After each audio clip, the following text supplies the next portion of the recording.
Think about this. A comprehensive eye exam can be an early detector of serious health problems like high blood pressure, heart disease, stroke, and diabetes.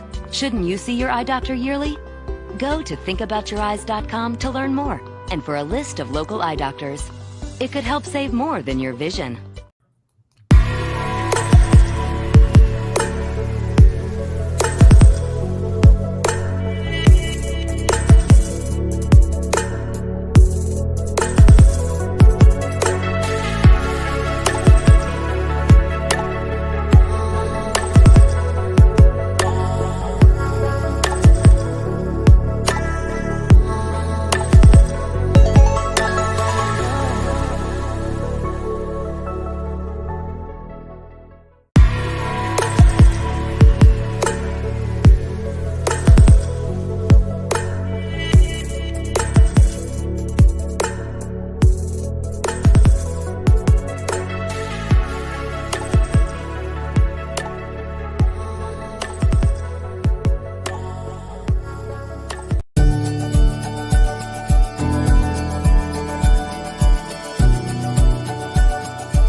We've all been hurt at some point, even abandoned.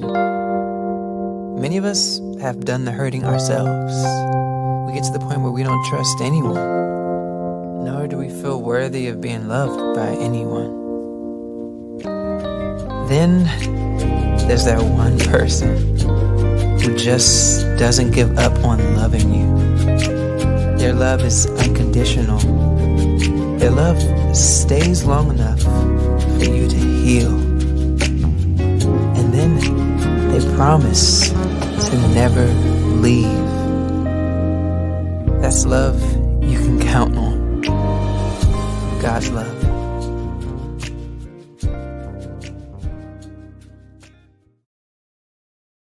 Hello, everybody. My name is David Evans from Washington, D.C. Want to give you a lot of love out there to the world today. It's Hello America time on the PIC TV network. Michelle Cox is with me. This is my co-host, award-winning #1, Michelle Cox from Atlanta, Georgia. Michelle, we have a powerful show tonight. Are you ready? I'm absolutely ready. I'm so engaged because we're going to get to the heart of the financial matter. Dr. Evans, you have got some amazing guests coming on, and I can't wait for us to play the credit game. Michelle, I'm trying to keep cool because I'm the president of PIC TV Network, but you just made me laugh. Michelle, we have done so many shows from Hello America, starting out to all of the shows on PIC TV Network. You've been there, my #1 host. Tonight is going to be big. I think this is going to be one of the biggest shows we have had on Hello America because of the fact that we have a special guest going to be giving us some information. Leroy and the Queen Robinson is going to be joining us in a second. But the Hello America show is our show that we shoot across the world on big subjects. Tonight is going to be one of the biggest ones. Michelle, you're going to help me to talk about some of these subjects that we're going to talk about. Can you just go down some of the lists, Michelle? Well, think about it, because a lot of people have questions around financial literacy. And so we're going to talk about what banking is, what credit is. Also, we're going to get to the nitty-gritty of how much savings we should have. And we've got a special guest. Oh, my God. I can't wait for Mr. Leroy to come on so we can pepper him with some questions. You know, yeah, he did. And he's in the same. He's in the same space you in, Michelle. So I'll have to let you guys jail for a minute. Hey, my pleasure always. Yes, nice to meet you. So, just 1 second, because I've got to let everybody all over the world know. Leroy, tell us a little bit about you and some of the things that you do at TCL Financial Group. TLC. Excuse me, TLC.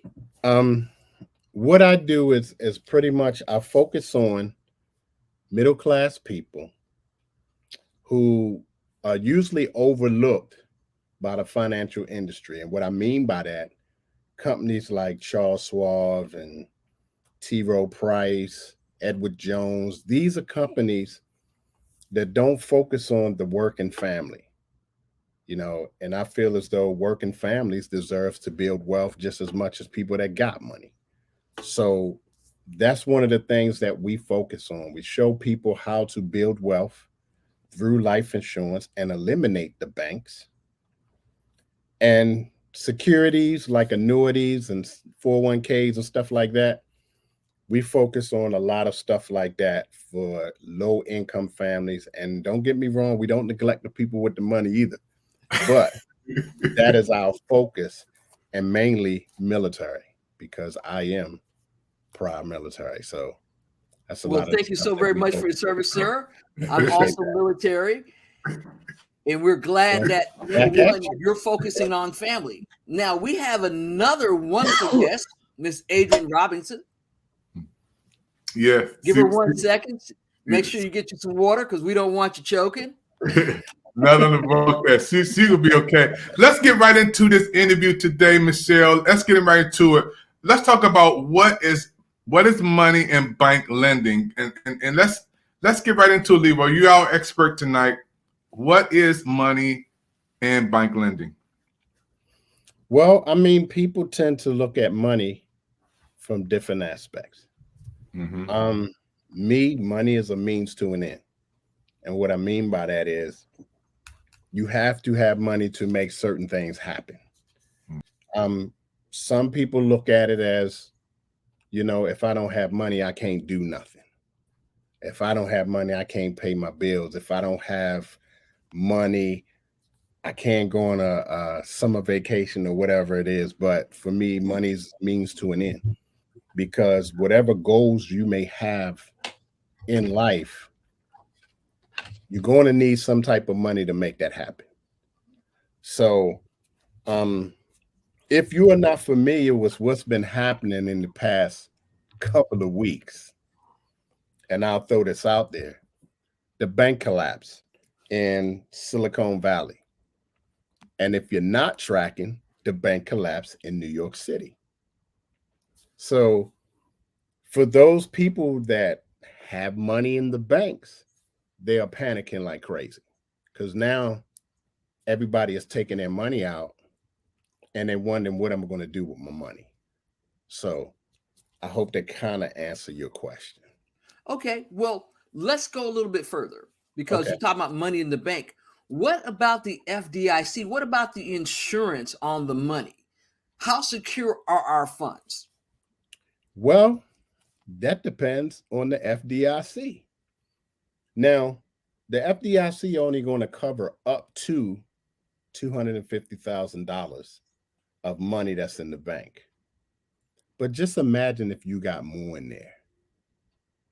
You're only getting, if you get all of that, because you have to remember, we got so many people in the bank that got bank accounts. They may not be able to give you your whole $250,000 because they have to divide their money up between so many people. Everybody is not going to get all of their money. I'm gonna just tell you that right now. It's just not going to happen, because the Federal Reserve don't have that kind of money to give out to all those people. So you figure we have 100 people in that Silicon Valley bank that had over $250,000 in that bank. Do you think every single person, every 100 of those individuals going to get $250,000? I don't think so. ain't gonna happen, because now you're taking money from the federal. That ain't gonna happen. But well, it's insurance for a reason. Because say you don't get it all today, eventually you will get up to $250,000. yes, if not today, eventually. But it all depends on what you had in the bank. The limit is $250,000. If you had maybe 10,000, that's all you're going to get is $10,000. Right. But yes, you're going to get that money. It just may not be all in one swoop. Correct. You know, but you're going to get your money because it's insurance. So you're going to get your money. May not. I had a question. My question to Leroy, and also I think Mr. Cox for being on, and Ms. Robinson, you can chat in too. When you put money in the bank, and I was listening this week to a person who is from Iran, and he was from Egypt, and he had his turban on, and he was talking about when we put our American money in the bank, Michelle and Leroy, that money is lent out, which means they take that money that we have and send it to somebody else and lend it and triple it over and push it out. So if I put $100,000 in the bank, I wish I had that, Michelle. It sounds good. If I had $100,000 or $1 million, they won't. That $1 million is not going to sit in the bank like I'm thinking, going to draw interest, going to be there. They shift that money. Well, here and just to Mr. Carlton, because we know if you had $1 million, you wouldn't let it sit in the bank anyway. That's one reason that you're here. No, because there's no reason for them to get more interest on the money than they can pay you. Well, think about this, and I'm gonna read you something real quick. Okay, Silicon Valley Bank collapse drags down the tech industry, and this might be interesting for you. What it says, the collapse of the SVB is the biggest bank failure since Washington Mutual in 2008. Now, the SVB invested, keyword, invested. So you can only invest money when people deposit money. That is correct. So I'm taking what you're putting in the bank. I'm only giving you 0.01% interest on your money, which is next to nothing. But as I'm investing your money, I'm also giving people car loans, mortgage loans, business loans, and I'm charging them 14 to 30.99% interest on that money. I'm making a heck of a profit. And then I put you a little bit of money back. Exactly. And you're making nothing. Now, it said the SVB invested a lot of its $175.4 billion in deposits into the tech industry, and it failed. So that's why the bank collapsed. Now, New York, the bank in New York is called Signature Bank. They took all of their deposits and invested into cryptocurrency, and it failed. So all that money of your money that was invested is gone. Except for what's insured. There you go. That's it. Well, these are the things that I know, and that's why I tell people, if you have a substantial amount of money, to get with somebody like you. Somebody that's going to get them into annuities, insurance, and things that aren't going to risk the principal of their money. For me personally, I think of a bank as somewhere for me to pay my accounts. That's it. It's a convenience. There you go. But not somewhere that I'm making money. No. I use the banks as a means to pay my bills. That's Meaning it. I only put in the bank the total of what my bills cost, and it covers my bills. Other than that, I'm not giving the bank zero money to make no money off of me.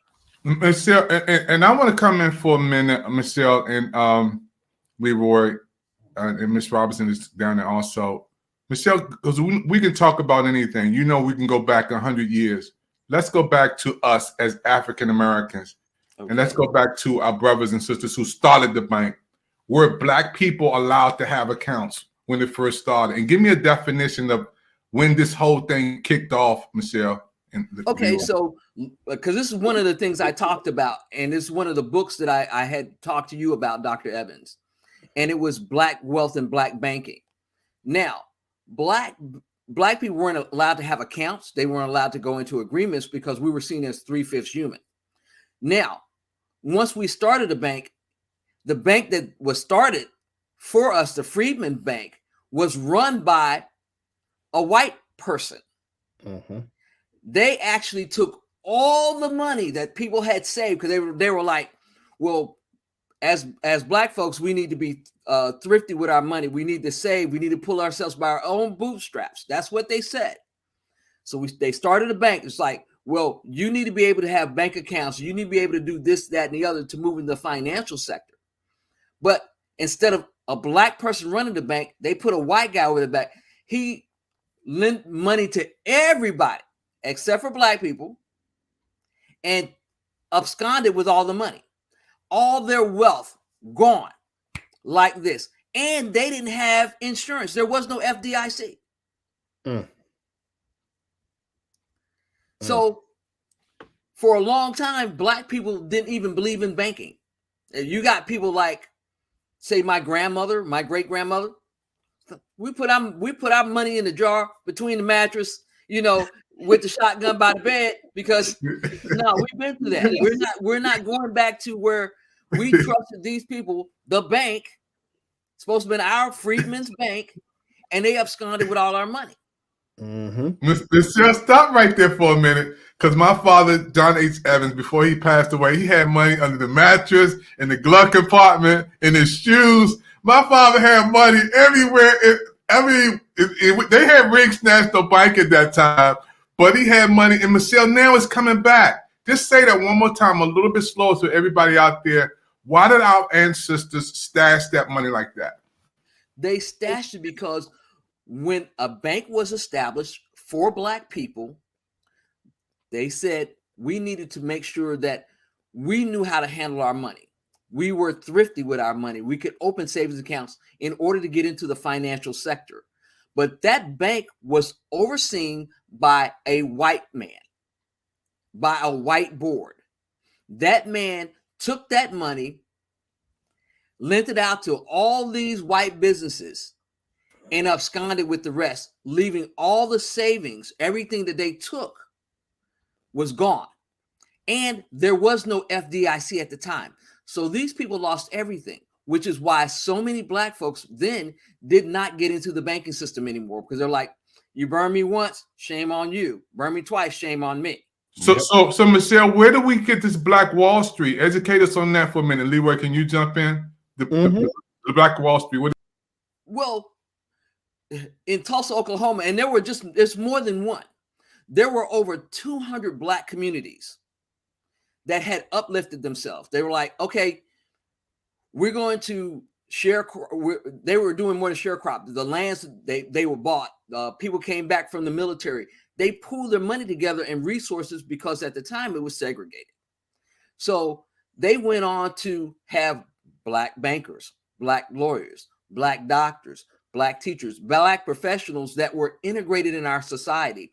And they are the crux of what we call Black Wall Street. We had people that were making shoes, dressmakers, all of these things. Is that right, Mr. Carlton?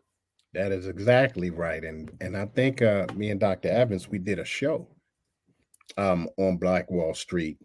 And I ran down some of the businesses that was on Black Wall Street. Even back then, people didn't realize that we had pilots and they had planes. And they wondered, how in the heck did they get these planes? It don't matter. We can fly wherever we want to go. It was just that during that time, you had to go through somebody white to get something. And they did it all on their own. We're going to have a market. We're going to have a bank. We're going to have schools. We're going to have lawyer's office, doctor's office, and our money is going to circulate in our town 90% before it goes outside of the town. Correct. So I love that. We had some of the best hotels. You're talking about Stratford, J.G. Gaston. Yes. The Lorraine Motel, E.F. Young. They had a hotel and they also a cosmetic line. I knew Mr. Young personally as a little girl. So, and you know, we had lawyers, doctors, dentists, some of the best dressmakers you can, hair care. Madam C.J. Walker, the first female billionaire. We got a question, Michelle. Why did they burn it down in Leroy 2? Jealousy. Thank you. Jealousy. Strictly just what it was. That town was burnt down due to jealousy. Well, let's go a little deeper. Yeah.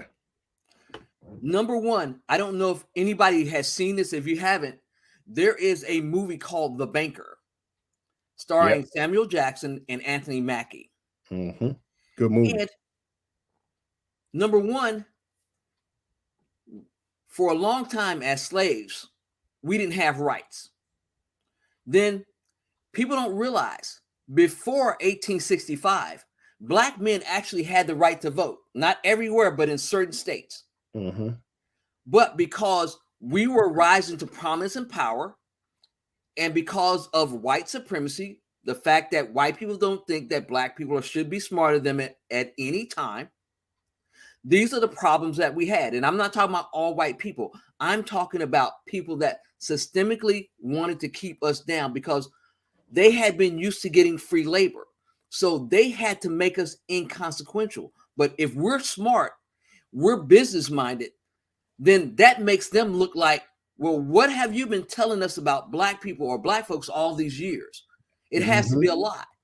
Plus, they had to keep white people dying of whiteness because a poor white person will align themselves if they think they're superior to Black people in any way, if that makes them feel good, even though they can look around and see that they're on food stamps, on welfare, they don't have housing, they've been renting. So when we get into the crux of the dynamics of it, it's status quo. So the status quo wants us to be marginalized. If they other us, this way they can rule in chaos because they got poor white people over here that think, you know, they're superior and they're not. It's just, it's a con game. It's a shell game. And that's one of the problems. What do you think about that, Leroy? I totally agree. You know, we was just looking at some statistics not too long ago. Where we was looking at business ownership between the races. We're last, African Americans, we're last, and the Hispanics are 2% above us. Home ownership, we're last. The Hispanics, 2% above us. In any other category you name, financial, people making over 100,000, we're last in every category, which is the wrong answer. It's the wrong answer because we know why. Because we know systemically they've drained our wealth. It was designed that way. Oh, every time that we've gotten ahead, every time that we seem like we're pushing forward or we're elevating, we get backlash. It's just like we were supposed to get 40 acres and a mule. Lincoln got murdered. Once he got murdered, Thomas Jefferson, an avowed racist, came in and was like, rolled all of that back. Yeah, what do you talking about? Same thing. Rolled all of that back. Hey, everybody, you're watching a special presentation on the PIC TV network. This is a special presentation on Hello America. And we're talking to some financial experts today. We're going to bring in Ms. Robinson in a few minutes. We have Michelle Cox from Atlanta, Georgia. She is award-winning anchor person on PIC TV network. We have TCL, and that's Tender Love and Care with Your Money, you know, with us today, financials. He is our expert today, and also Ms. Robinson is here. And we have an listener out Lounge, Alma, who will be joining us later on. We're going to take a commercial break, and I'm going to come back. We're going to talk about, does your money belong to you when it gets into the bank? When the bank get it, does that money still belong to you? And we're also going to talk about how many Black-owned banks are operating now. You know, and you guys can chat in. Those who are watching right now, you can chat in on Facebook, the Pick TV Network, LinkedIn, the Pick TV Network, Twitter. And we got a brand new audience, folks. That is Amazon Live. We're so happy. Amazon Live, Pick TV Network. Thank you for tuning in. We had this commercial break. Come on back and take a pencil and pad, chat in. I see your questions coming in. We'll be right back after this.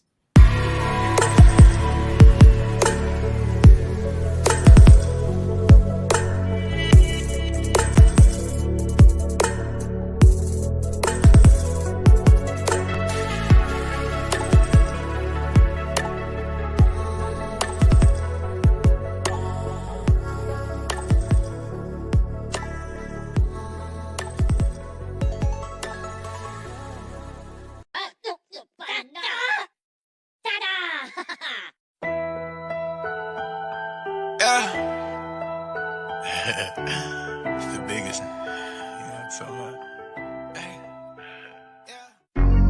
she want the all. She want the all. Hey, what's up, y'all? I'm your host, Izumi, and we are reporting live from Los Angeles, California, and we are on Pick TV Network on Roku TV. And if you're not tuning in right now, you better tune in because you do not want to miss the latest and hottest indie music videos, fashion, celebrity news, interviews, and so much more for you guys that we're going to bring a home for all indie artists and all genres of music. So we are the streets, we are the culture, and we are the content. Stay tuned, Roundtable TV.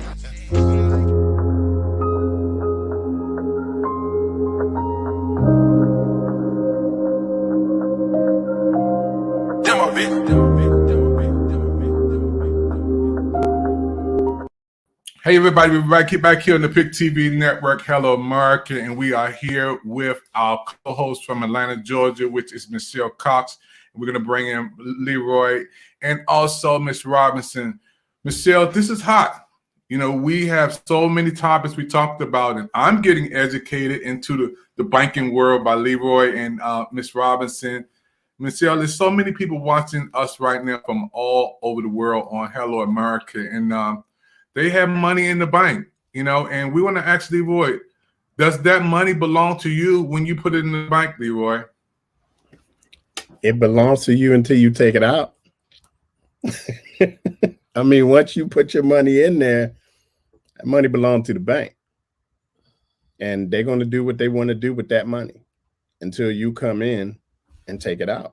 Michelle, I panic, and I'm not ashamed. Maybe I should be ashamed. When COVID hit, my 401k dropped down to almost $10,000, and I panicked.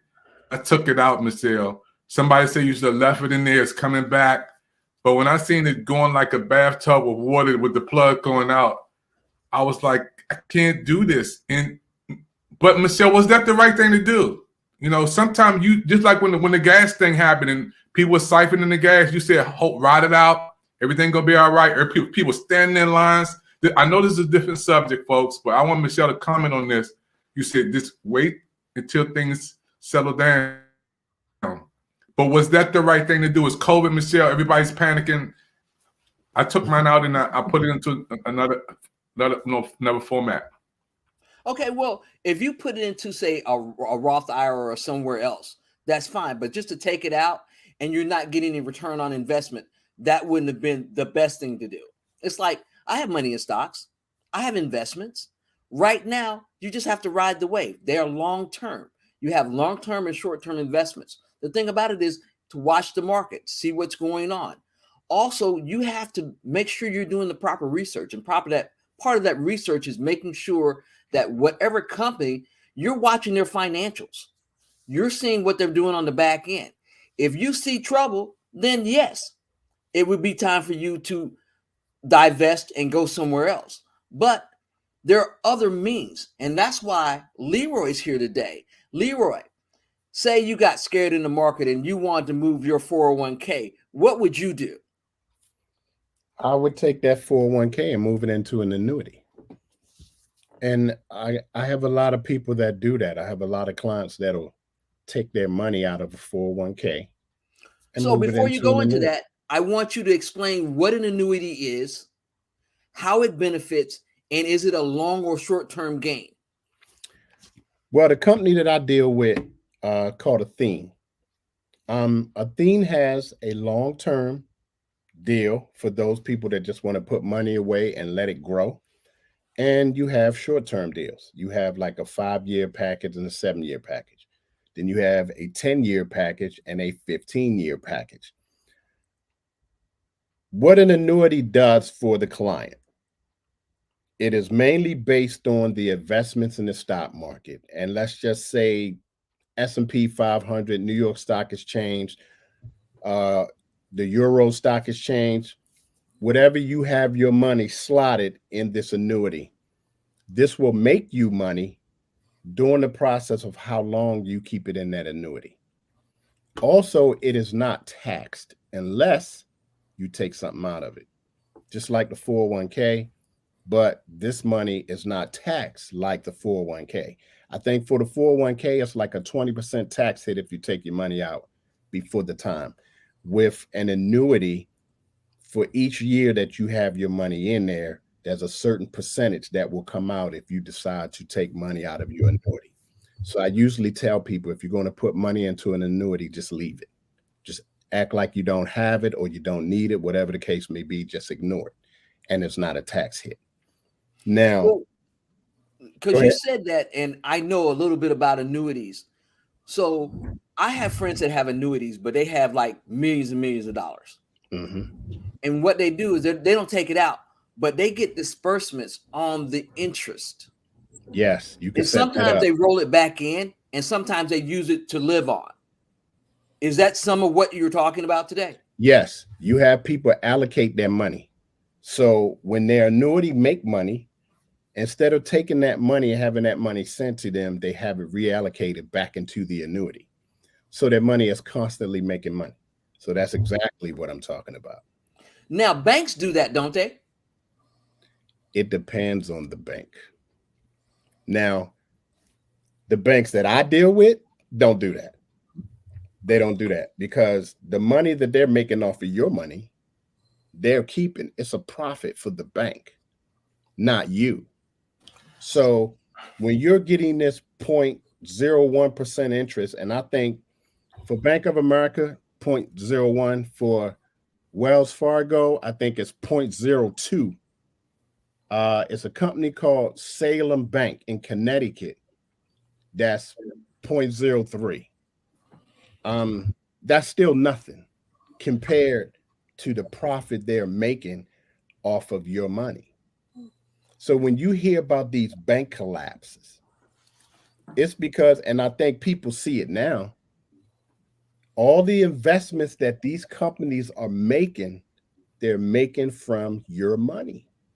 And when those profits come back, they're not saying, well, since we took Jane's money, since we took like $3,000 of her money, let's go on and slide her $6,000 since we made $100.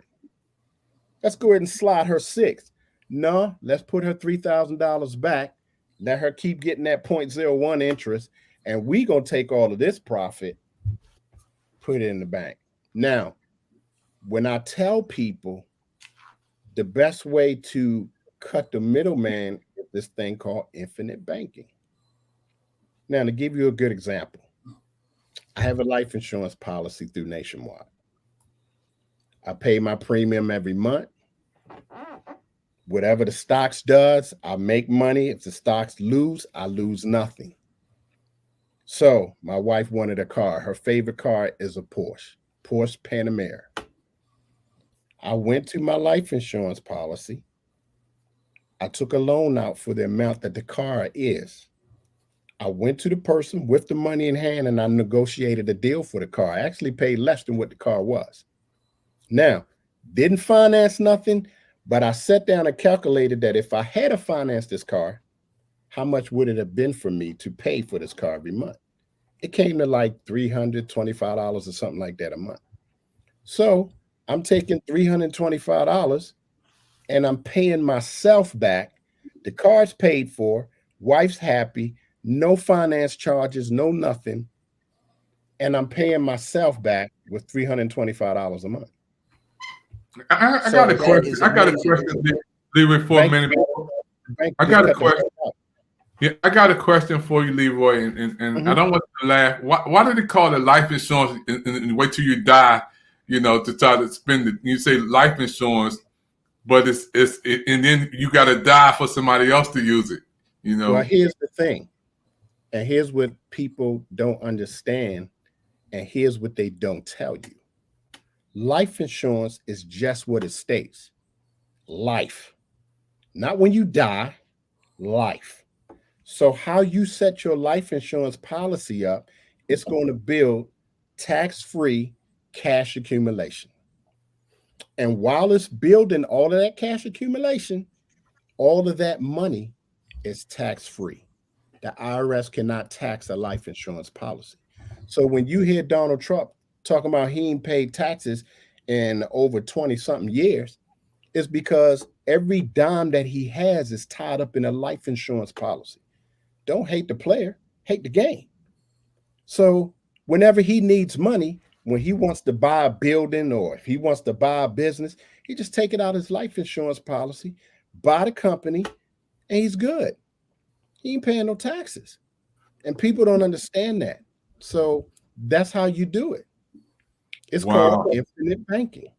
Wow, that is amazing. I want Queen Robinson to come in for a second. I know you've been in listening mode. You just said your first time on, but Queen Robinson, can you comment on that?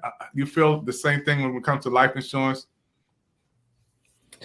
I do. We're so far behind the 8 ball in our communities when it comes to life insurance. Life insurance in our communities, we think of it as death versus life. And we just need to be educated that it is about life and not run when we hear the word life insurance, because it should bring wealth to your family. Matter of fact, the Bush presidents started their fortune on life insurance. So did Joel Osteen's father. Started their wealth on life insurance. We just need a lot of people to come help us to educate us on what's real and what's not real. Well, I totally agree with that.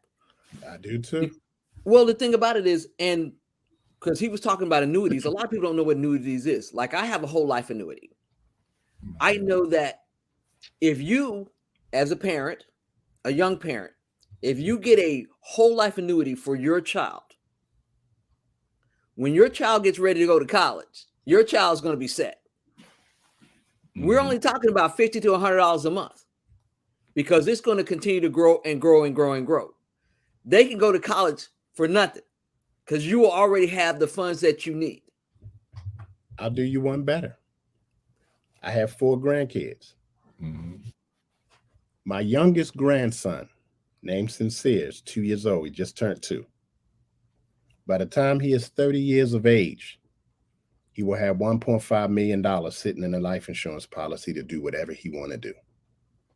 School, buy himself a little house, get himself a little car. Hopefully he be at a state of maturity where I'm still around. Hopefully I'll still be around, God's willing, that I will guide him with this money, that he don't blow it. But if he's going to school, college is paid for. He want to get us a little house after he graduate from college. Because if you think about this, in the United States, college is designed for you to graduate with debt. Hands down. Unless you have grants, scholarships, and all that stuff to cover everything that you're paying in college, it is designed for you to graduate with debt. Well, you know why that is now, right? Yeah. Because college first started, it wasn't like that. They made college a business, but college wasn't supposed to be for the average person.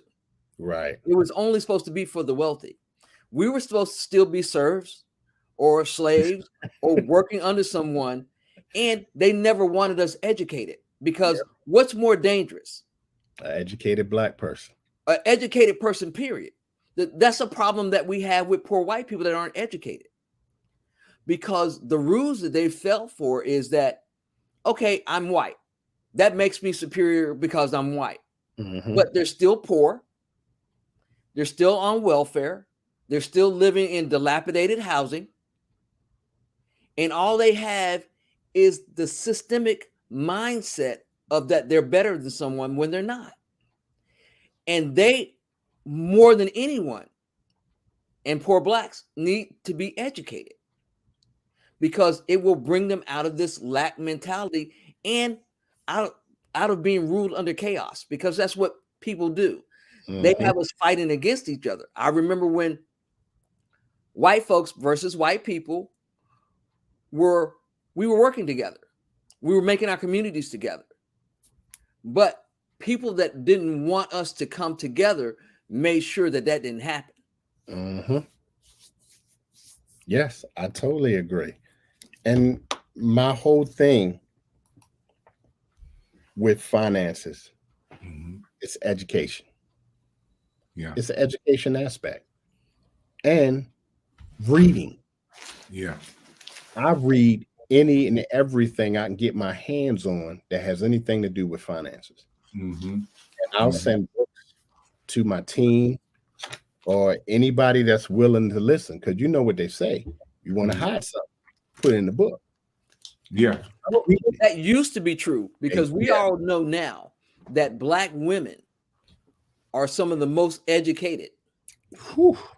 But the thing about it is, and Dr. Evans will tell you, and I'll tell everybody, I've got a new show coming where we're discussing the importance and power of reading. The thing about it is, we have to get people where they live.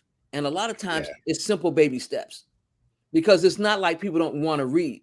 If you've had your head down for so long and you don't think you have the power to do anything else, you'll continue looking down.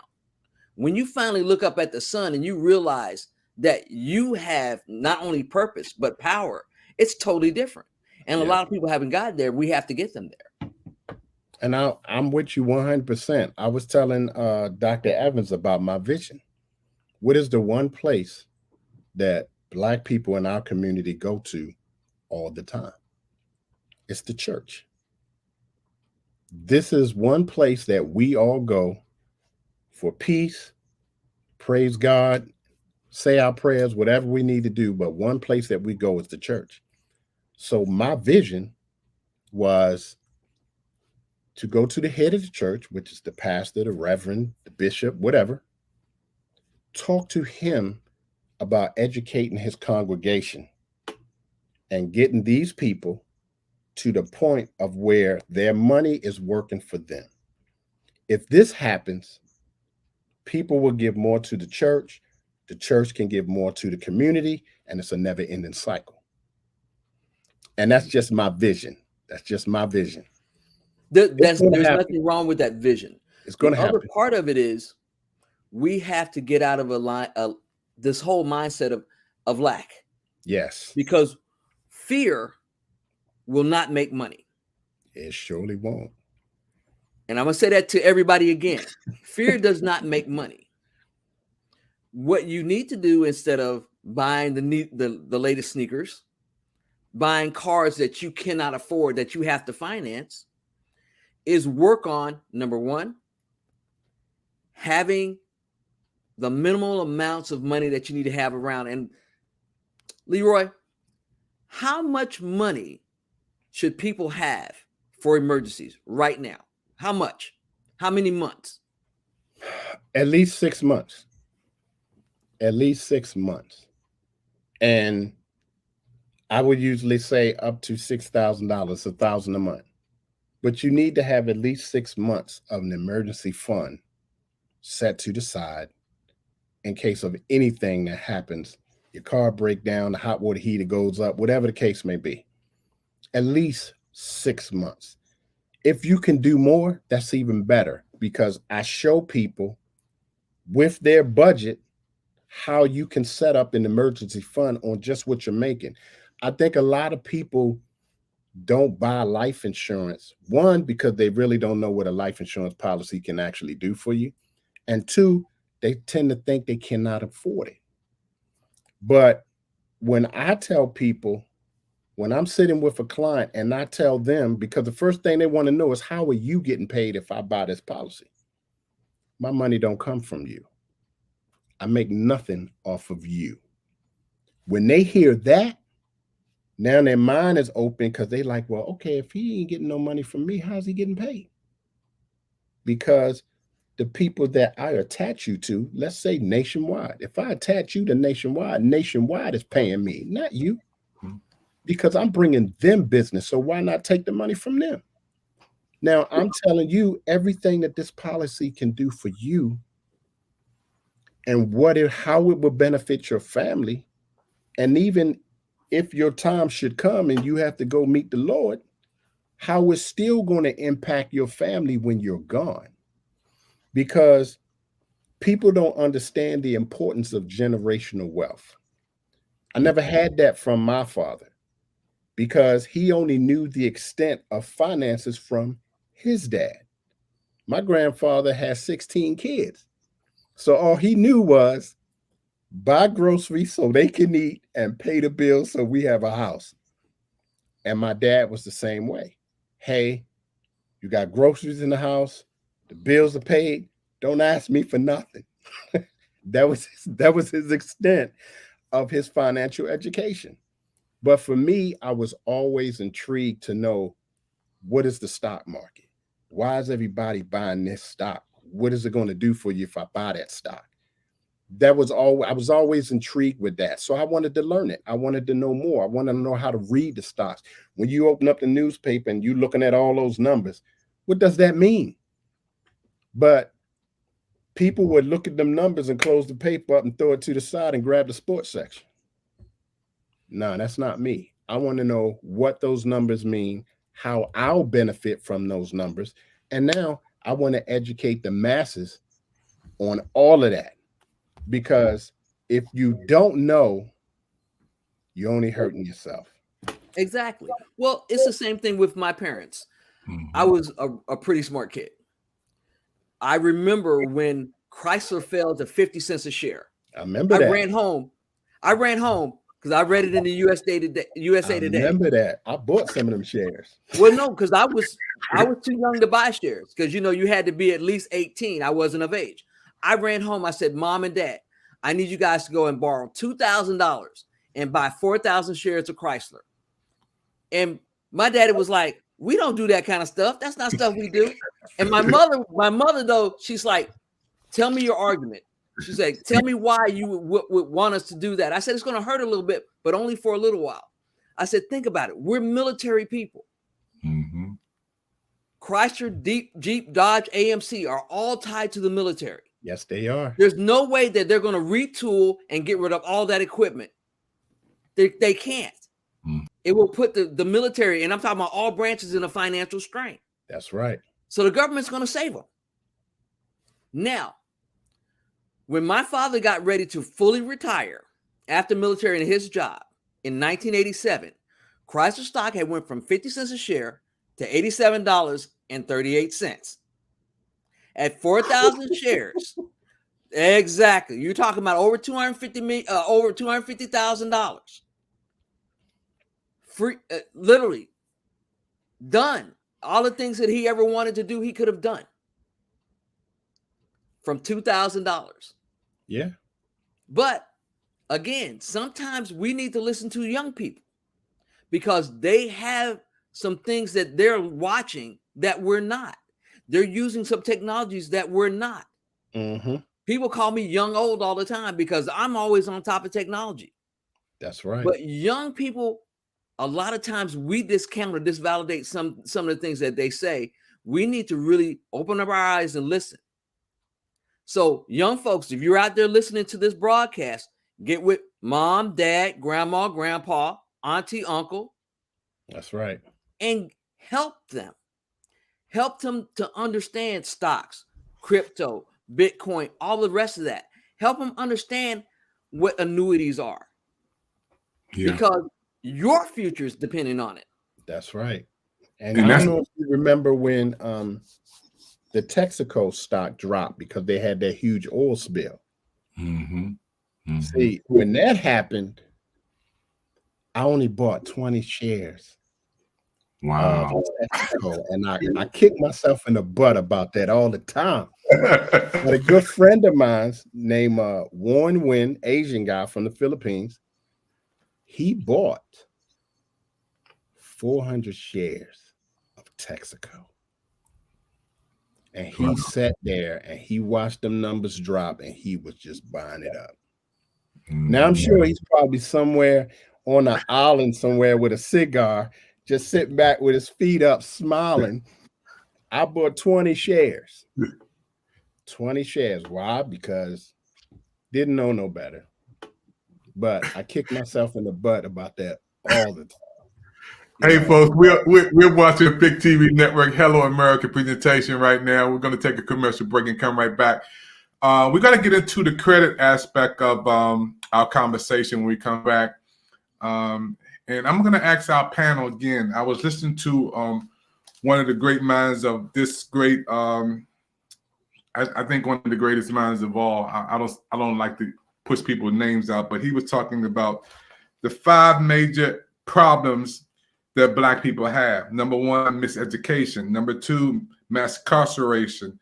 Number 3, gentrification. Number 4, police brutality. And number 5, less access to wealth that we're talking about tonight. And he's also said that we need, number 1, schools for our children. And I added, with our staff, teachers, and principals to look like us. We also need hospitals to take care of our people. We need supermarkets to feed our people. We need manufacturers and businesses that we own to employ our people, and distributions, which means we need to have access to funds in the bank, not Silicon Valley. You know,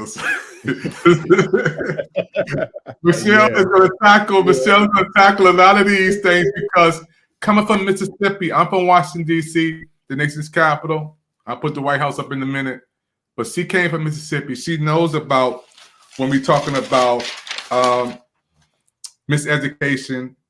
And a lot of people don't even know about the Devil's Punch Bowl, which is a whole different subject that Michelle can talk about holding it down, that they're not teaching you in elementary, high school. And even some college teachers and professors don't even talk about that because it's called blackout, because they blacked that out from history, folks. We don't get into that, but that's another time.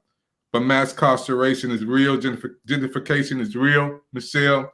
Police brutality, we just seen Tyreek Nichols that we did a report on, Michelle, that's real. And access to wealth. I can't wait till we come right back and talk about credit cards and what do we have access to. And then I'm going to ask Leroy, how much money do we put out in the Black church, in the Black community? You know, I was doing the study and also learned that every Sunday, the church put out $8 million per Sunday. All churches put together, $8 million per Sunday, and goes into another colored person's bank. You know, that's a lot of money per Sunday, $8 million per Sunday. And when it goes to different banks and not ours. So we're going to take a commercial break. Folks, don't touch that dial. You watch the Pick TV Network right now. And get a pencil and pad. We see your chats coming in. This is heavy, but it's good.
Hey, everybody, we're back here on the Pick TV Network.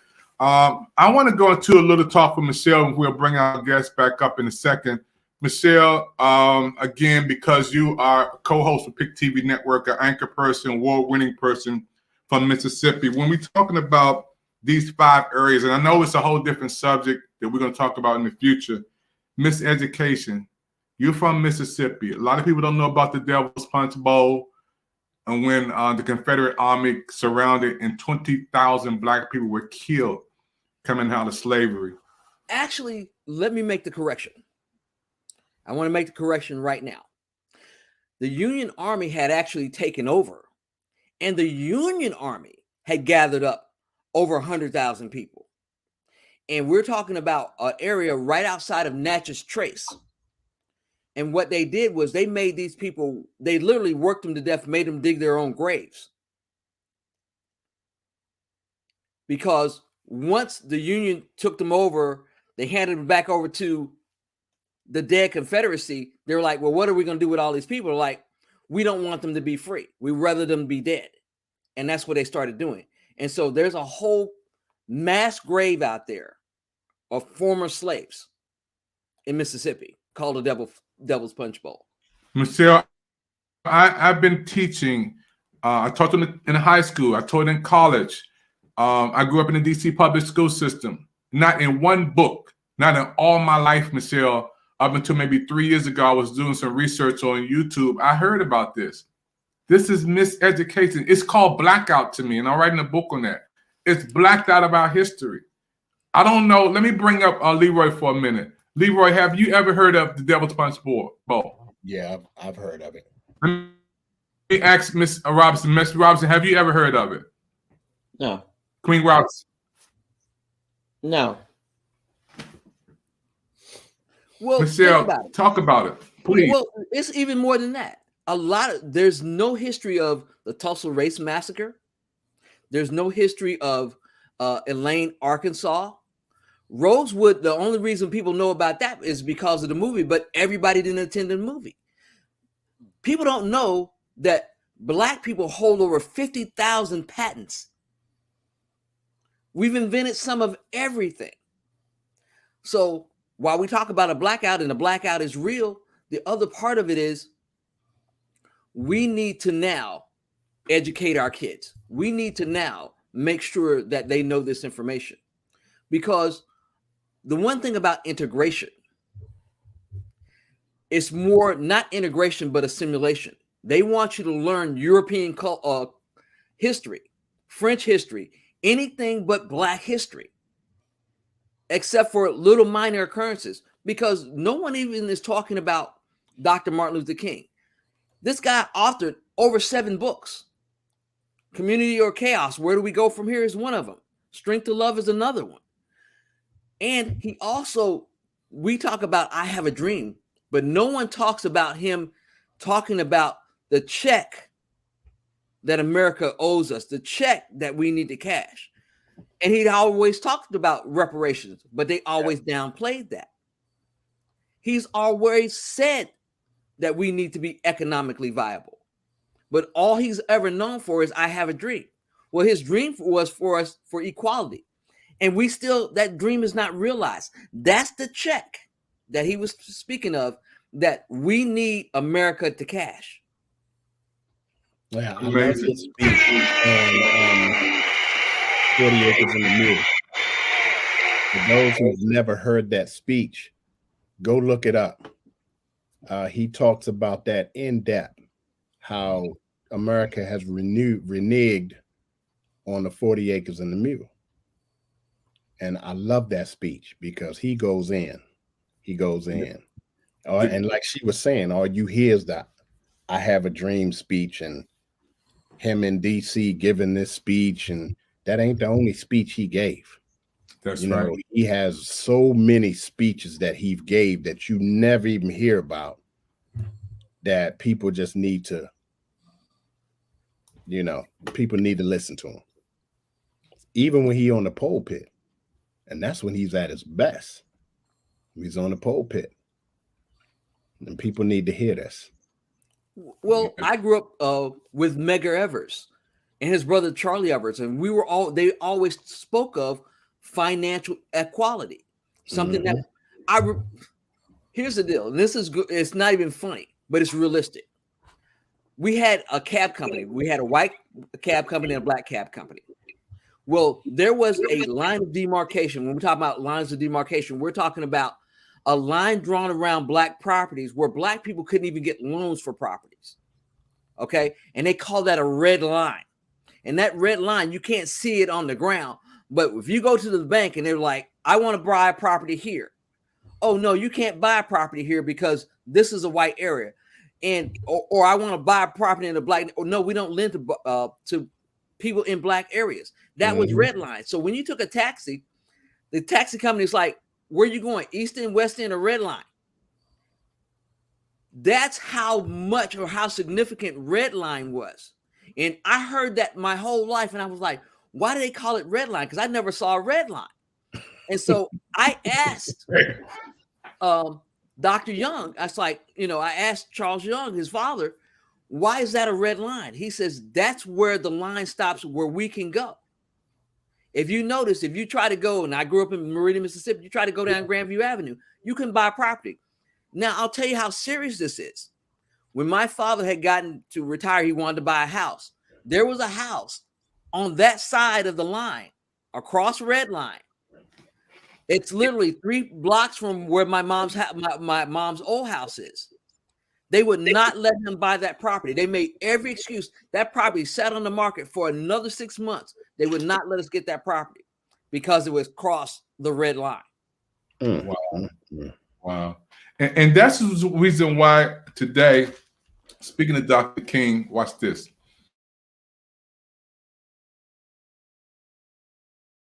All we say to America is be true to what you said on paper.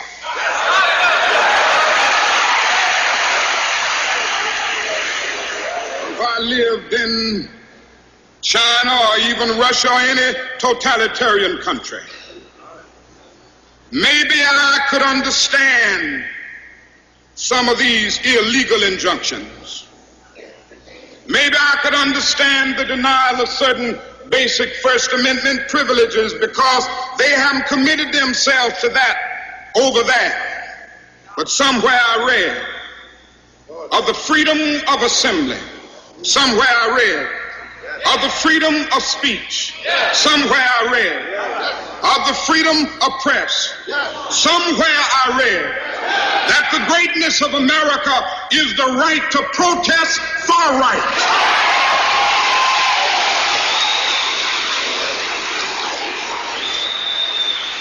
And so just as I say we aren't going to let any dogs or water hoses turn us around, we aren't going to let any injunction turn us around.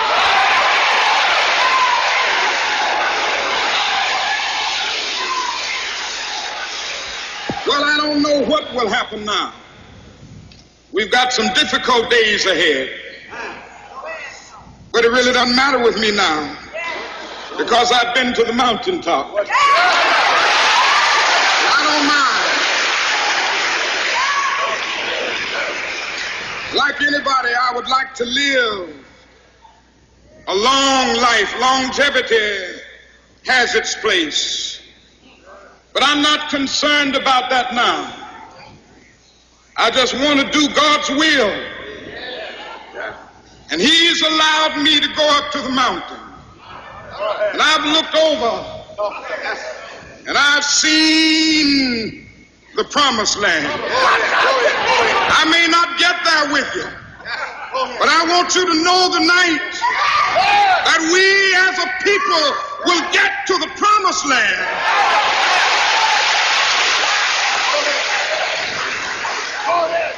So I'm happy tonight. I'm not worried about anything. I'm not fearing any man. Mine eyes have seen the glory of the coming of the Lord. Mr. Hill.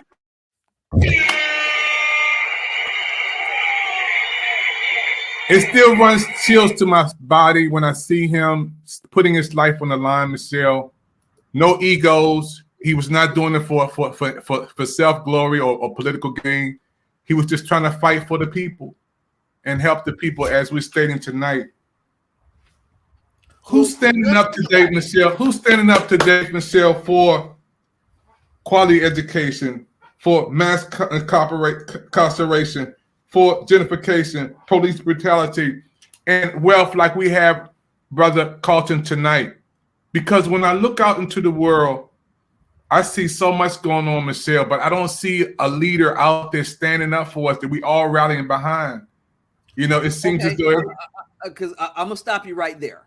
Okay. Because that's been one of the pitfalls of our society. We think we need a leader. We don't. We need to lead ourselves. We need to read ourselves. We need to lift each other up ourselves. Because anytime you have one leader, your movement is doomed to fail, because it's going to fail as soon as that leader is done, as soon as that leader is gone. We have to educate each other. We have to elevate each other. We have to teach each other financial responsibility. And that's why we have programs like this, because we have experts in our community, like Leroy, like Ms. Robinson, that can teach us. We have our own broadcasting company where we can tell the truth and we're not censored. But we have to come back to a society, and when I'm talking about Black people now. I'm talking about African American people now, where we respect ourselves. We got to get out of the culture of dumb is okay, being stupid is okay, and listening to foolishness. We have to elevate our minds.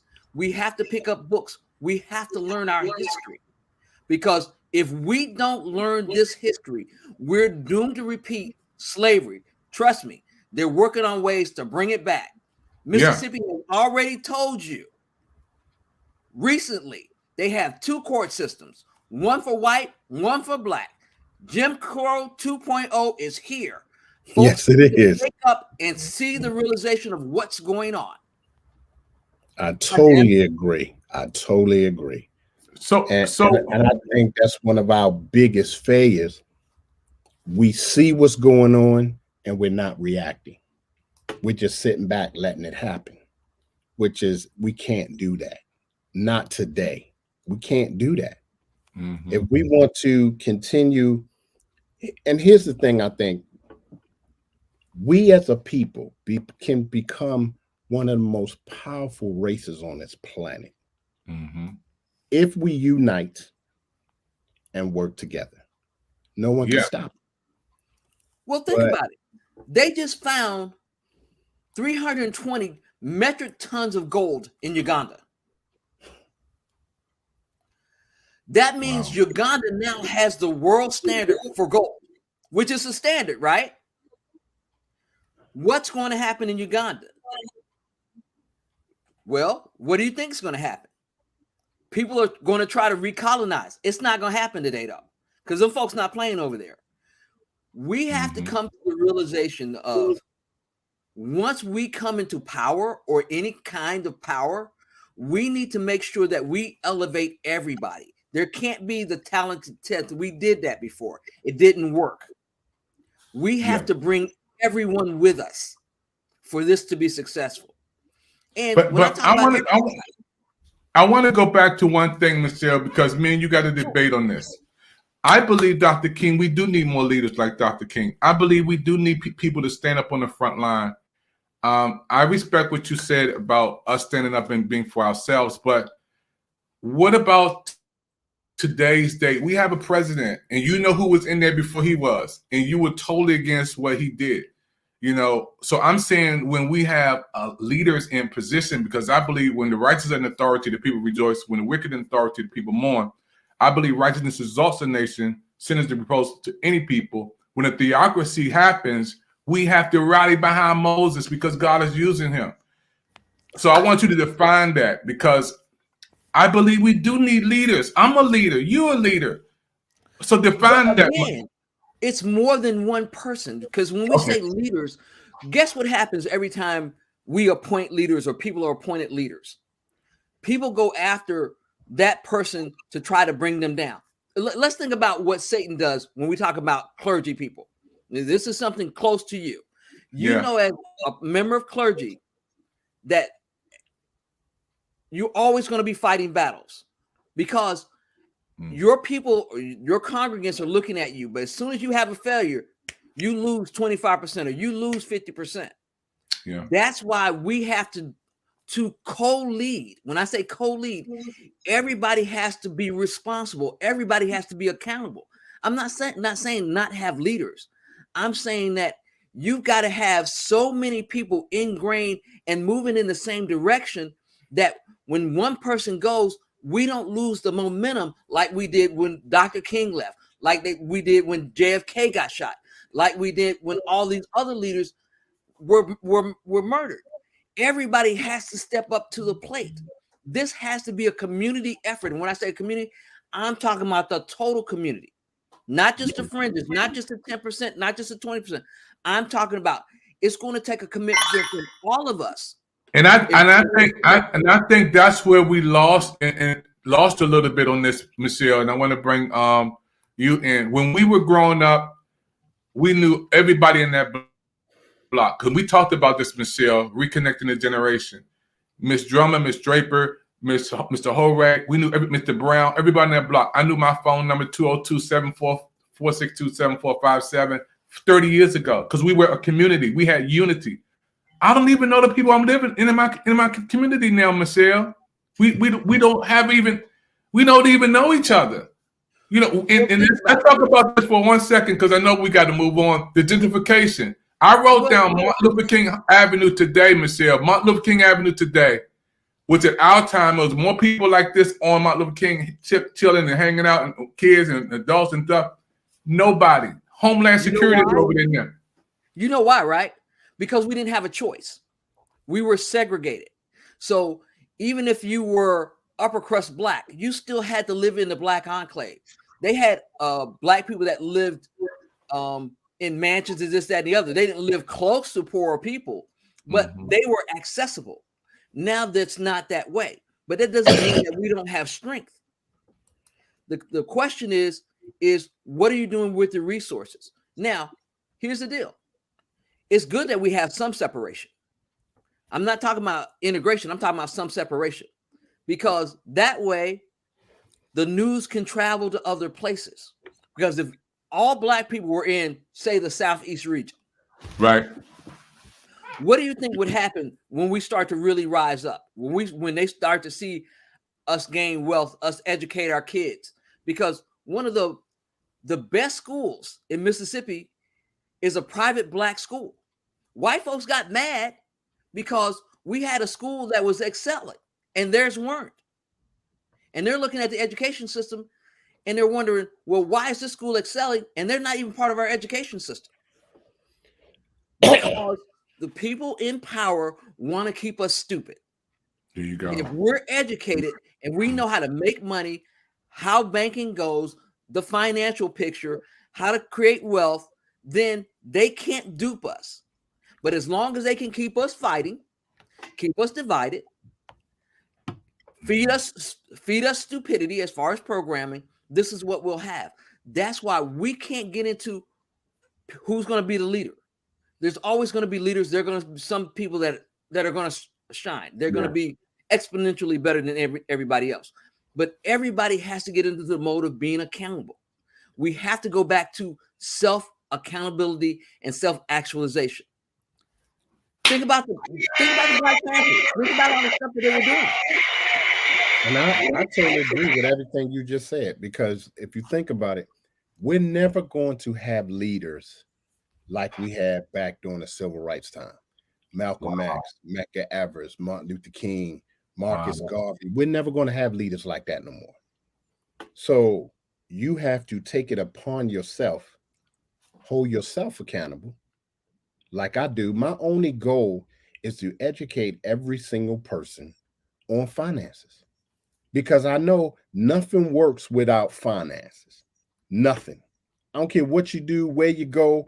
No business, no nothing works without finances. But if you know how finances work, then you can take care of your family. You can take care of yourself. You can do whatever you want to do and not have to worry about anybody saying anything to you. And if you got wealth, you done built wealth to a point where you don't have to work for somebody that determines how much money you make, which determines how you live, what you drive, what you put on. You call your own shots. So me being a leader is to teach the next man what I know, so he could teach the next person what he know. I know you heard the saying where you say, if you teach a man to fish,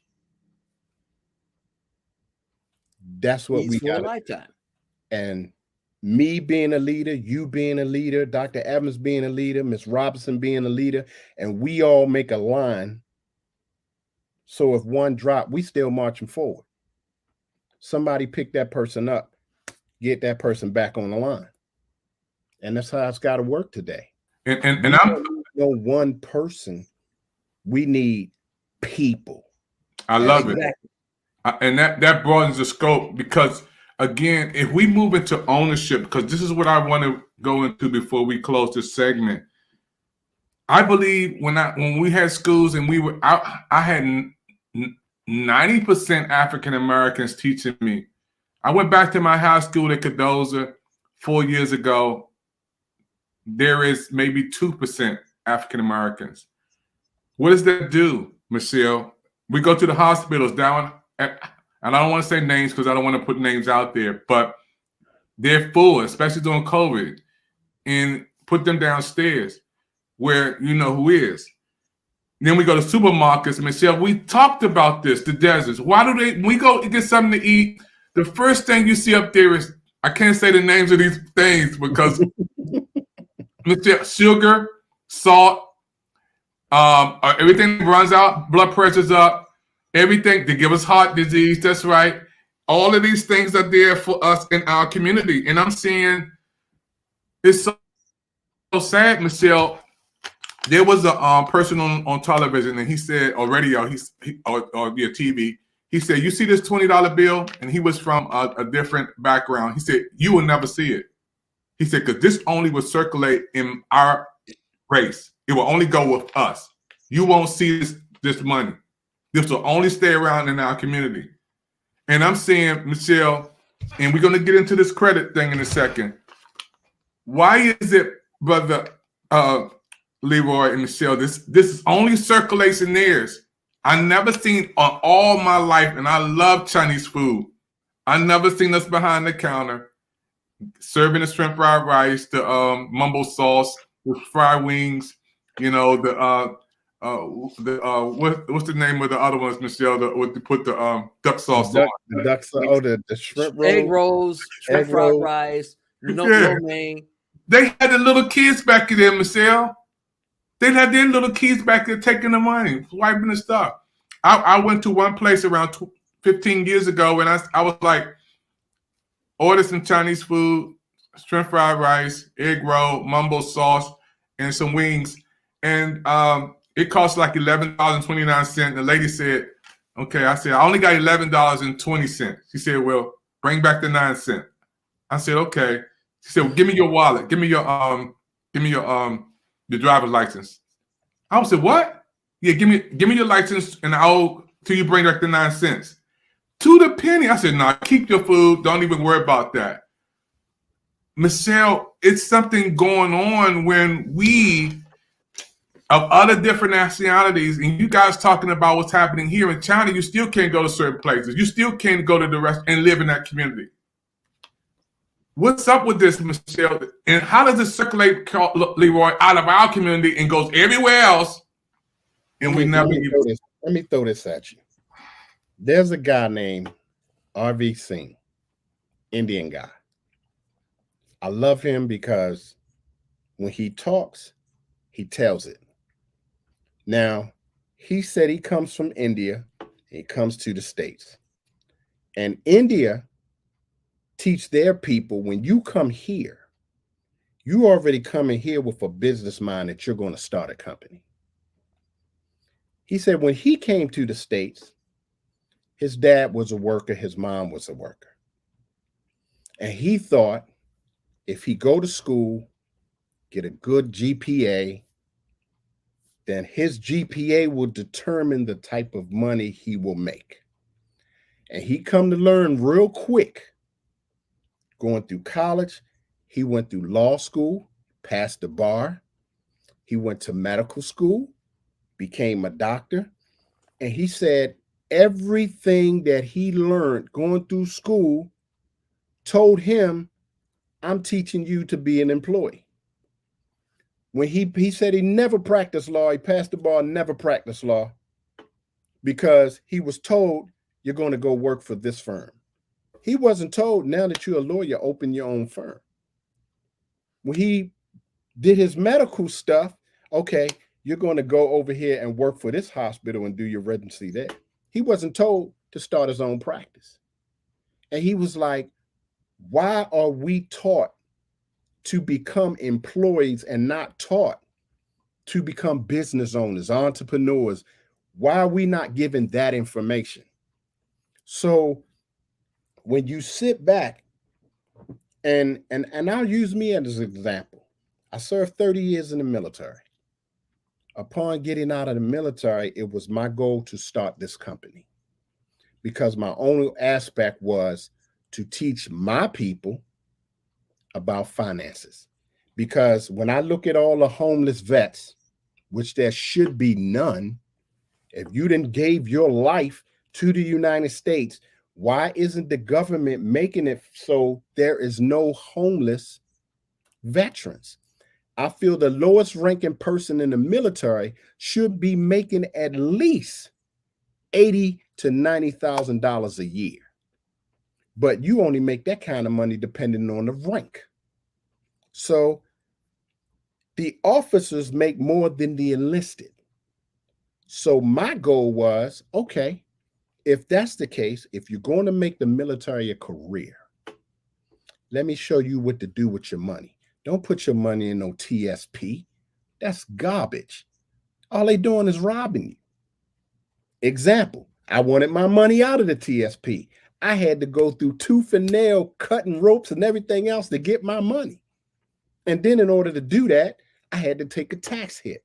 Okay, I'll take the tax hit. Just give me my money. So now that I got my money, I went straight and put it into an annuity.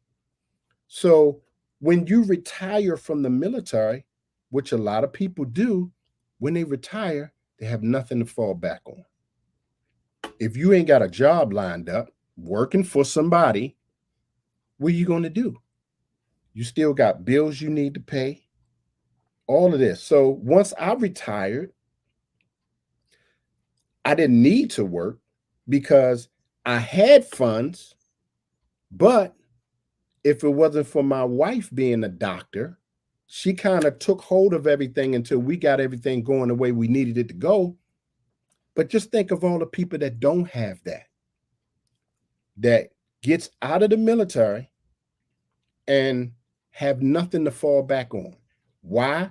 Because one, the military don't tell you about finances. They give you a check the box. And what I mean by check the box is, once you get to the point that you're about to get out of the military, they have this thing called a TAP class, where they'll teach you how to do resumes, and they'll teach you how to search for a job, and they'll show you how to balance your checkbook and pay your bills. That's a check the box. That ain't telling me nothing about finances. I just want to make sure that we did tell you something, so when you get out there, you can't blame us. But I do blame them, because if I know more about finances, then I won't need the military. So why would I tell you anything about finances? So this is why this is so important, that people need to understand. Finances control a lot of stuff, whether you want to believe it or not. Think about, look at the government. Trillions of dollars in debt on what? Helping other countries instead of taking care of the people right here in the United States? How many times you ever heard of Canada going out of their way to help another country before they help the people in Canada? That's what they do. Everybody in Canada got health care. Financed through the government. So why is the United States not doing that for the people here? Is it because they're going to benefit from it? Or somebody going to lose money? All the big corporations that handle the medical stuff are going to lose money. All of the doctors that's sitting at the top making all this money is going to get pay cuts. Yeah. This is what people don't understand.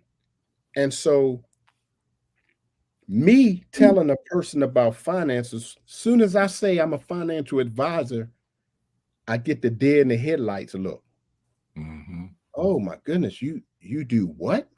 Yeah. What were you looking for a white man to tell you this? Wow. But that's what it is. Mm-hmm. You know, I don't know if you ever heard of Hank Prim.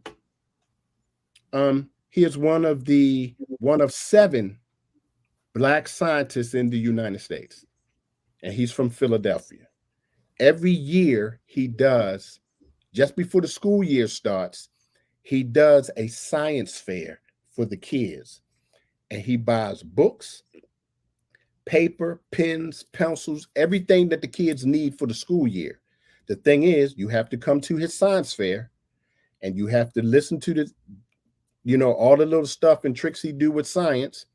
And then when the show is over, you get in line to go get all your school supplies.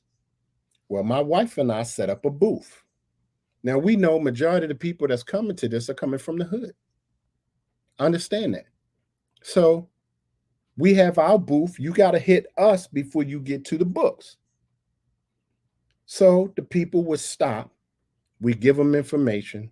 We give them our card. We write down their numbers and emails. And we talk to them and we say, look, we just want to help you do better with your money. You don't have to make a whole lot of money to build wealth. That's what people don't understand. They think, and I got to be making all these thousands of dollars or millions of dollars in order to build wealth. No, that's not true. So that's what we were telling the people there. And they were all interested because they couldn't believe somebody Black was sitting there talking to them about money. But you know, you always got that one.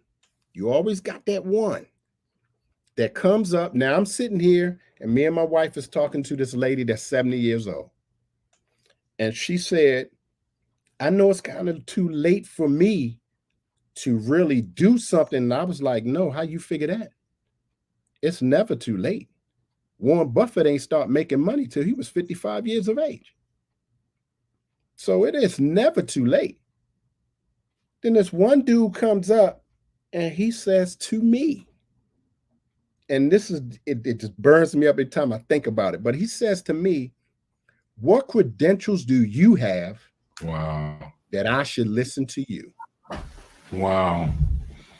Now, my wife saw my face because the first thing that came to mind was to go off on this dude.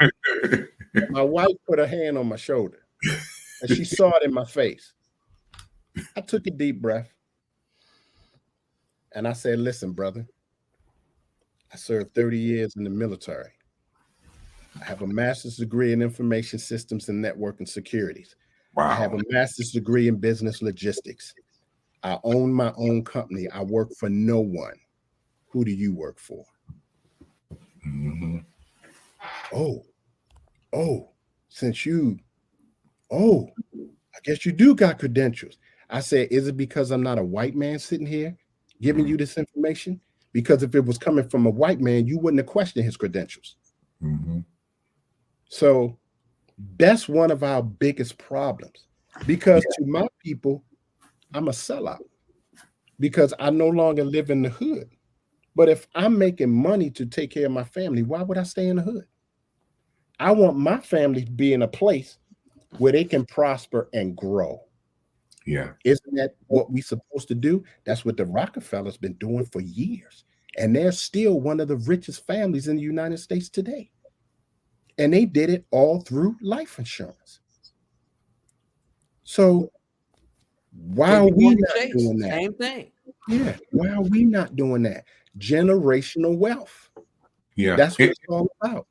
And it is our time. And I want to thank you, man, Leroy, just my brother, man. I love you, man. You know, we met prior to I'm starting Pick TV Network, and I told you what we was going to do and you've been there all the time, man. From ground zero, when we didn't have no commercials, no shows, no programs, zero, nothing. I told you we're gonna start a TV network, Pick TV, and we here. And Michelle seen where we come from too. Before we close our segment, we got about maybe another 15 minutes. We're gonna go. This is a series, folks. So this is gonna be every Wednesday. So you want to get ready for next week. But I want to go into the segue of us going into credit. You know, a whole lot of people got the plastic, and this has changed the whole world too.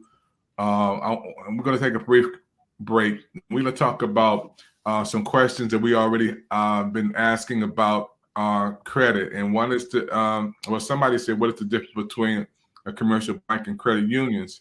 We'll tackle that in a few minutes. But when we talk about these credit questions for a minute, folks, why is it so easy to get into credit debt and hard to get out? Can a person have more credit over the limit fees than the credit card is worth? And I know we can answer that one. And how to practice good credit care, you know. So a couple of these we're going to deal with before we close out this segment. And you're talking to some good people, y'all. This is a masterclass you're getting here today on the Pick TV network. We'll be right back after this.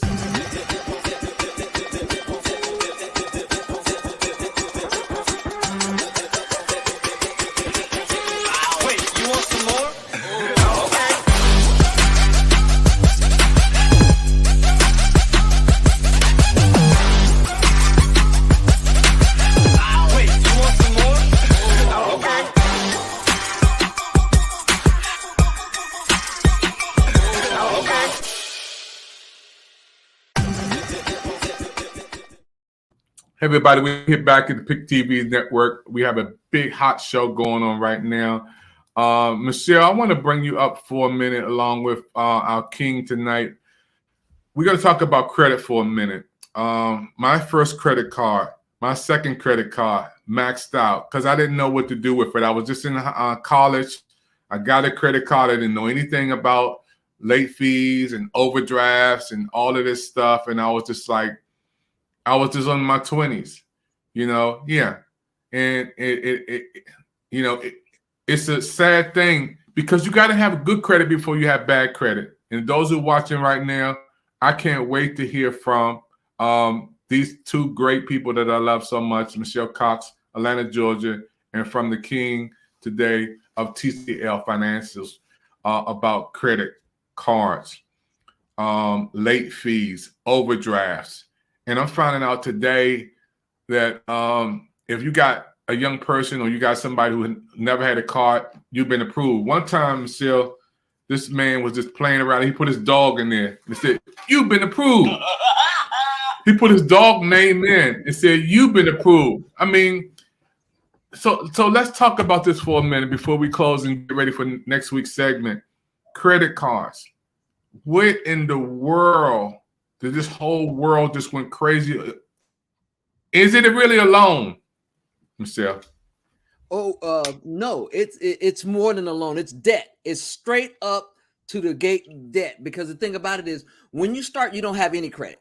You're basically a blank canvas. You don't have good credit, bad credit. You don't have any credit. So for a long time, a lot of people, especially black people, we paid with cash. But here's the deal. Every time we get in the game, they change the rules. So they're like, okay, you got to have credit.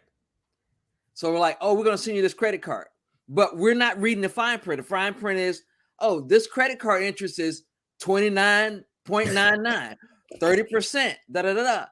And we're spending this money, but we're not fiscally responsible, accountable, or making sure that we're paying those bills off every month in order to establish great credit.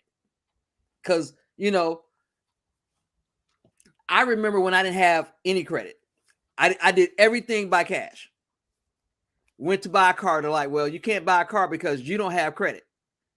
I'm like, but I got money here. They're like, no, you got to have some credit. So got my first car, and I didn't know about annuities. I knew, but I didn't know what I know today. Right. Because if I had known, look, put your money in an annuity, go borrow from the annuity, pay for the car, and then pay yourself back. You be the bank. That's right. So that's the part. And that's why you're here today, Leroy, because people need to know how to understand that just because you have a credit card or credit debt doesn't mean that you have good credit. So explain the principles of credit, how to use credit cards right quick, if you don't mind. Okay. I have 2 cards. I have a Discover and I have an American Express. American Express is on business credit. So I only use it for my company. And I don't use it much because, like you said, reading that fine print, the annual interest rate on that card is 30%. The annual interest rate on the Discover card is 29.9%. Now, the Discover card I use to pay my household bills every month. I use that card that gives me cash back every time I use it. So I'll take that, pay my bills, take my money, pay the card off, which builds my credit. Then it gives me cash back to take that cash back and do whatever I want to do with it and not charge the card. So what people don't understand, a credit card is giving you money, which is going to entice you to spend that you don't have. If you know you ain't got $2,000, why would you go charge $2,000? Because, like she said, a credit card is instant debt unless you're using it wisely. And you have to be careful. My grandmother always say, don't give away money that you're looking to get back. She used to always say this. So if a person come to you and say, hey man, can I get $100 loan from you? Don't give them that money if you're looking to get it back, because 9 out of 10, you're not going to get it back. So don't loan it. That's the same thing with a credit card. You charging money that you don't have, but they're going to get that money back because it's going to work one or two ways. We're going to destroy your credit because we're going to keep putting inquiries on your credit to drop your score, so you won't be able to get nothing from nobody. And 2, the interest rate is going to go up every time you don't make a payment. And it's going to get to a point where you're so much in debt that we pretty much own you. So I always say to people who are looking to get credit cards, if you own a business, spend somebody else's money, not your money. And that's business credit. Spend somebody else's money, not your money. That way, their money is working for you. And you're making money off of their money like the banks do. If you do need to get a credit card, use it wisely and use it to a point where it's helping your credit, not hurting your credit. Because once you get to a point that a credit card is hurting your credit, it's going to keep hurting your credit until you get it off of there. And once you get into that debt, it is hard to get out of credit card debt. It's really hard unless you're disciplined and really want to get out of that, which we're number one. African-American people are number one when it comes to spending money. We are number one. We are the top over any other race on the planet. We will spend money, whether it's credit, whether it's cash. I don't care how we do it, we gonna spend it. So I love giving the education on credit cards because people really not aware and they don't read the fine print. Even when they're applying for the card, it's right there in black and white, and they refuse to see that big, and it's always a huge number right there. You can't miss it. 29.9%. You'll see it and you'll ignore it. And I want to say to Michelle and you, I've been there, I've done that, and talked to some people now where they have more overdraft fees than the credit card is worth. I mean, they haven't used their card in a year. But the overdraft, because it keeps bouncing, boom, then it's a revolving credit, then it blows up. When I had my credit card in college, again, I was just trying to pay my tuitions and I was in a hard place, and I said, man, I got to put this on my credit card. I don't have a choice, and it took time to get back. But Michelle, and I want to ask you for a minute, Michelle, when a person has that credit card, you said something that really stuck out. They changed the rules. You get it and it says one thing in the fine print. Next thing you know, the rules change again. And how many credit cards are too much? I know some people got 10 credit cards, Michelle. 10 credit cards. The real deal is, number one, know that interest is compounded every month. You have to know the difference between when your statement comes out and when you need to make a payment. If you pay as soon as the statement hits, and with credit cards, you should pay twice a month. If you got a credit card, you should pay when the statement hits, and then you should pay it by the due date. That's 2 payments a month. That's right. Going to automatically boost your credit. I had to learn that the hard way. Well, look, here's the deal. I had medical debt. I'm a breast cancer survivor. I have sarcoidosis. I literally had like $60,000, $70,000 worth of medical debt. Broke my hip. You got medical debt. Mm-hmm. Okay, You go. Now, instead of me, the first time I went into medical debt with the cancer, instead of me negotiating with the hospital, I put it on my credit card. Wrong move. Terrible move. Absolutely ridiculous. I was blessed that I could pay it off. And I did. But those things came back to haunt me. It's just like finding out, hey, be the bank. Get an annuity, borrow from the annuity, pay yourself back. There's no finance charge, because that's what kills us.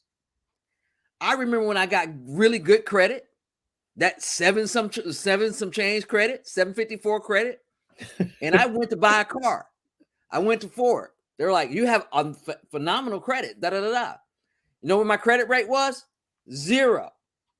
So not only did I get a really good rate, I saved because I negotiated. I got last year's model. I didn't get this year's model. Mm-hmm. They gave me $10,000 off. They gave me my military credit, and I got 0% financing. That's a great deal. Other than that, you got suckered.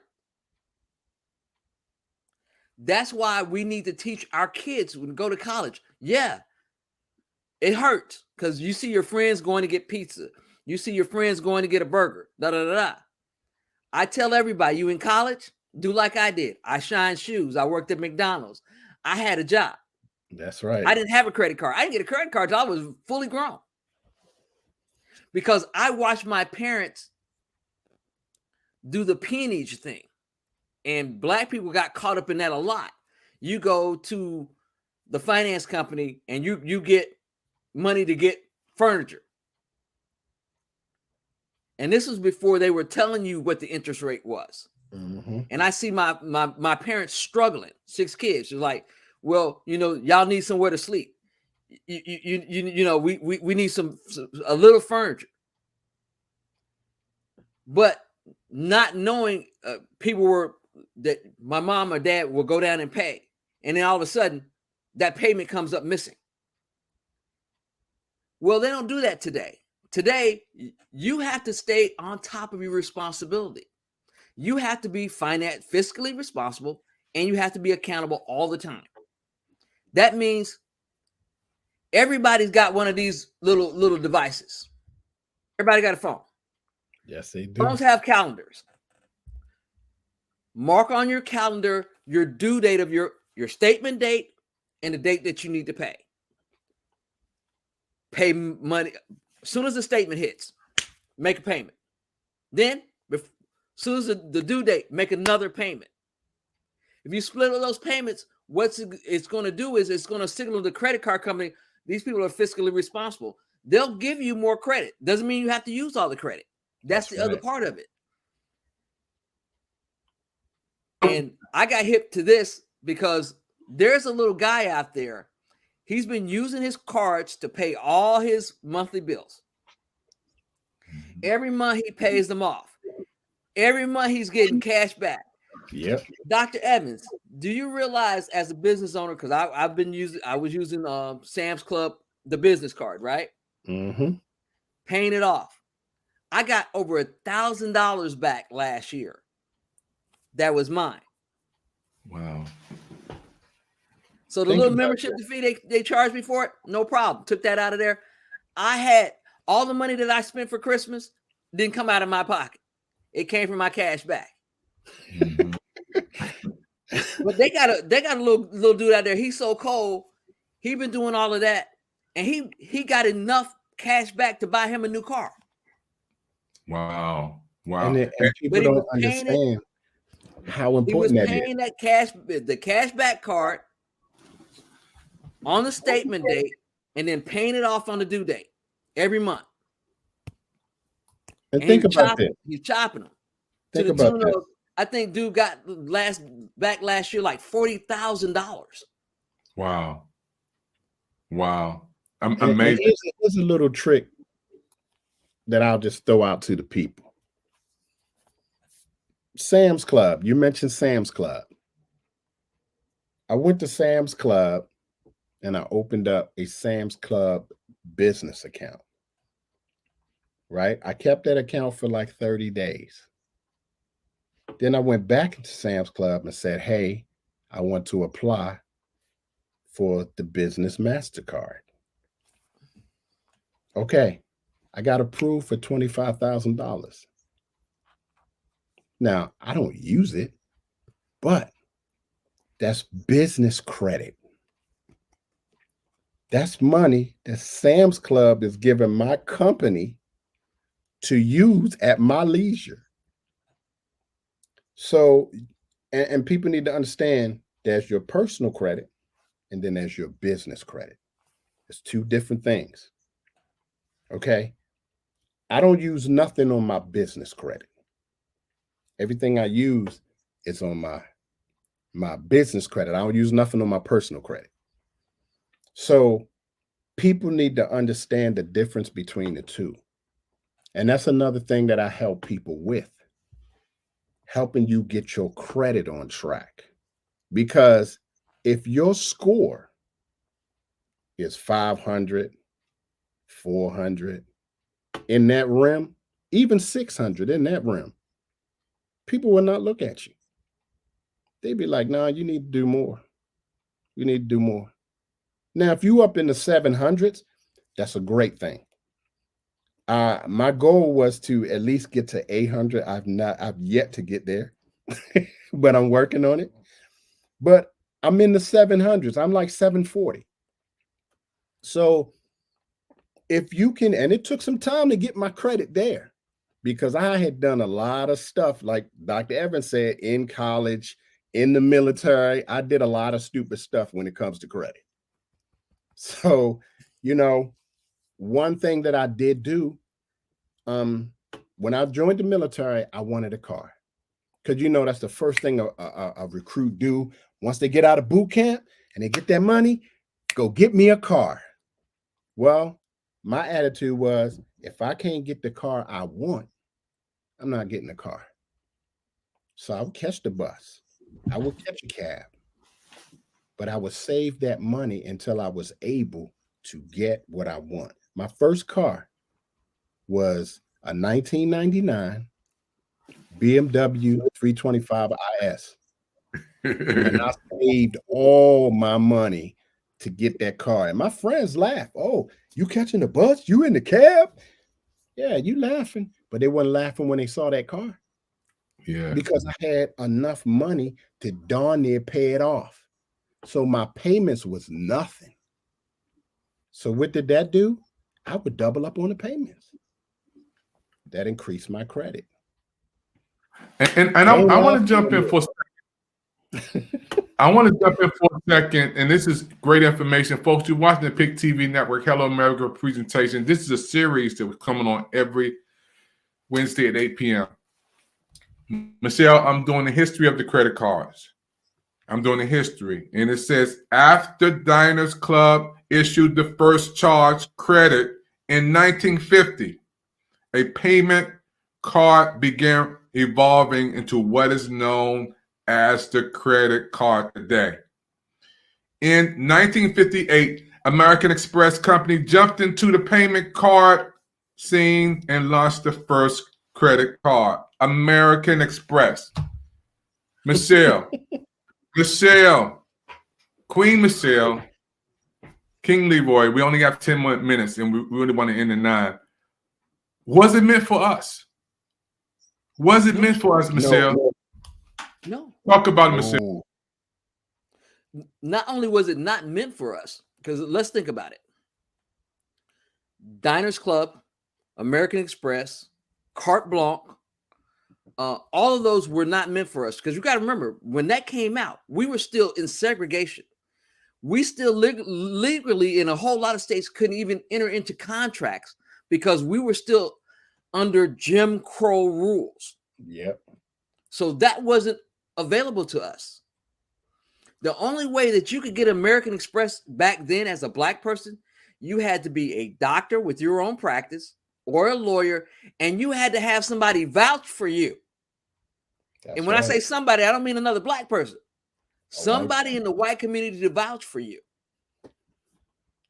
before you could get a credit card. Like I told you, there's a movie for everybody. It's called The Banker with Samuel Jackson and Anthony Mackie. It's the true story of Mr. Garrett. This dude was already smart. Him and his partner, they opened 2 banks, but they couldn't open it in their own name. They couldn't be the face of the bank. They got a white guy to be the face of the bank. And because his wife said, oh, they can't be smarter than us. There's no way they can be. He ended up making both of the banks collapse. Not them, but the white guy. So you have to see this movie. It's a true story, and you can look it up. You can look up the whole story behind this and read for yourself. Him and his partner ended up owning, literally, they had over 200 rental properties when they were already above the game. But you know what? White folks are like, nope. Sabotage. We can't have it. Yep. So sad. Amazing. Michelle. Yeah, and that's just why we got to get into this next week. We got to take it to another level of these credit cards. Michelle said it was never meant for us. Leroy, the financial expert, said it was never open for us. So my question when we come back and we move forward, why give us something? I have an all-access pass. What did I do? Where did I drop? Here it is.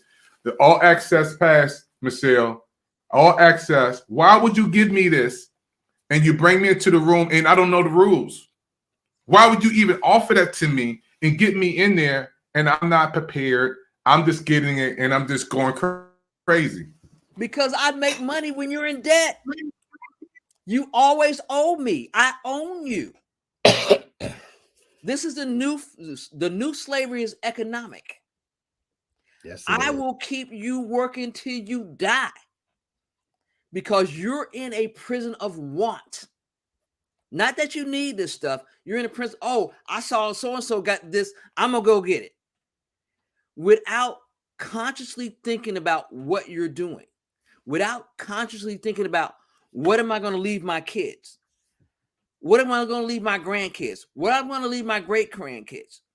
They lure you in with the shiny trinket, same way they did when the colonizers came here to America, and they got all of the whole Eastern Seaboard, all the way down to Louisiana for $24. And we know that's some bull. And every time we get, because you said something about Trump. And look, doesn't matter your political views here. I don't care. My thing is, he's done a lot of bad things. Oh, yeah, no doubt. But he's done some good things. I ain't a Trump fan. So I'm not a Trump fan at all. But my thing is, as a business person, we have 21% taxes now.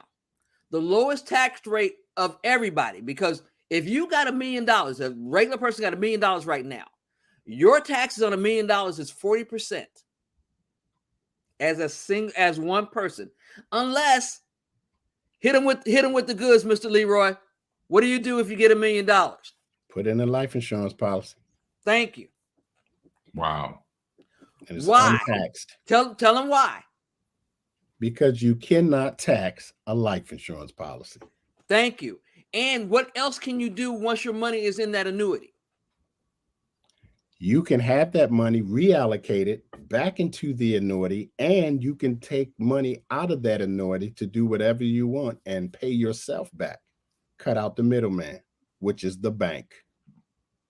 Thank you very much. Secret weapon to everything we learned tonight, folks. We got to come back next week. Our time is out. This has been amazing, folks. This is better than a movie, you guys. You got to look at this repeat all over again. The Queen spoke tonight, Michelle Cox, and we also had the King to talk about it, TLC Financial. We'll see you next week on the Pick TV Network. Hey, we stick around. We may have an after talk, folks. Don't go too far. We may bring them to the next studio and pick this up again. Thank you for your time, folks. Watching Pick TV Network Special Edition today. We'll see you next time.